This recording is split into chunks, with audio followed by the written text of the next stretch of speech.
What's going on YouTube? Welcome to today's video. We're going to talk about the importance of practicing on par 3 courses and how it can significantly help you improve your approach play. If you are not aware, approach play and ball striking are some of the most important, I would argue, it is the most important skill that you need to develop if you want to lower your scores. And of course, now that I've started off with that tirade about par 3 courses, I'm going to start this video off by absolutely launching a driver 290 yards down this short par 4. It was definitely not a driver on this day because I end up about 40 yards behind the green with a very difficult chip shot. Got myself a nice little 60-degree lob wedge here. It's downwind. I landed perfectly on the short side of the fringe, but this is a back to front green and this thing's going to roll out pretty much to the front of the green. Got ourselves like a 25 footer uphill. I'm just going to go ahead and lag this one up, leave it a little bit short, but I was able to convert for par 4. Moving on, we got a short par 3 in front of us. This thing's about 100 yards in. My alignment just a little bit left here. Again, these are the fundamentals you really want to work on when you're working on these courses. I don't put the correct yardage hit on this swing and leave it a little bit short, albeit that my target wasn't too bad. Got myself a chip here. Absolutely just fatted. Don't know what I'm doing with these chipping today, and that's going to be a theme throughout this video because apparently I have forgotten how to chip. That's okay. We got the putter here. Maybe it can bail us out of jail. And I put a really good convincing stroke on this. I thought I had it, but at the end of the day, the goal with this hole is to not have yourself a 20-foot putt. Hit it closer. On to this other par 3, and as I can tell from the video, I am aligned way off, way to the right on this hole. Wind's off the left, and I play a cut, and of course, if we're gonna aim up far to the right and play a cut, whammo, that's exactly what's going to happen. We're going to start the ball exactly on target, and it is going to move even further right, putting us in possibly the worst position on this par 3. Yet again, preaching why you should be working on your approach shots. Of course, if you're not going to hit good approaches, you better have damn good wedge game, which in this case I do. I hit a lovely little bump and run, as everyone here is congratulating me. Thank you very much. Wedge game is on fuego. Tried to convert this, and I just underread it a little bit, but that's okay. We put this ball in a really good position and gave ourselves a chance to make par. On to another par 3. I got a pitching wedge in hand, and you'll see this again. Alignment hecka left. This is not the correct place I should be aiming this. Fortunately, I put a really good swing on the ball. I think I hit it just a tad bit long because the wind was maybe a little bit down at this point. Went with the pitching wedge. Ended up leaving it just left of the flag, short-siding myself. Don't quite get through this fringe with the putter. A little bit of frustration on my face. And then obviously I've got myself a very difficult downhill putt, which I do not convert. Boo-hoo, Kenny. But fortunately, even executive courses are going to give you a bit of a break. We got ourselves a 240-yard par 3, and I absolutely launched this 5-wood. Wind is hard off the left, and this bad boy just moves right of right.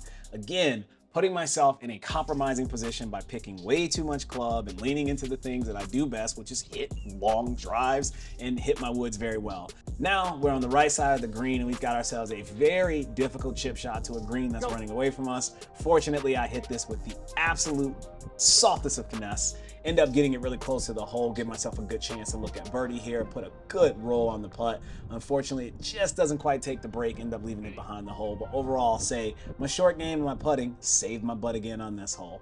Gotta choose better targets, gotta pick better club selection. And you'll notice that as a theme throughout this video, my alignment was getting a little bit jacked up. I wasn't picking the correct targets as a result of my alignment getting jacked up. And in addition to 15 to 20 mile an hour winds, adds up for a lot of pain when you are trying to get out here and score on a par 3 course. I believe we got ourselves like nice 150-yard par 3. I took an 8-iron and I just bled it out a little bit to the right, but this actually was a pretty good target selection and a pretty good alignment and a good swing on the ball, which is exactly why we end up in the correct spot. A little bit below the hole, just leave this putt really short. Come on, Kenny. Hit it a little bit harder. You got to get it to the hole to give it a chance to get in. But that's okay. We're walking out of here with a par on the card. Can't be too upset about that given how tough the conditions are. On to the longest par 3 in the course, which is about 180 yards. Today it's downwind, so it's playing a little bit longer than, playing a little bit shorter than that, but it's gonna be very difficult to hold this green. I think I hit 6-iron here and just tried to cut it in, hit an absolutely beautiful shot to the front center of the green and just rolled up a little bit past the flag. I was actually very impressed with this one, but not impressed with this putting. Got a severely sloped downhill putt and just hit this thing way too aggressive.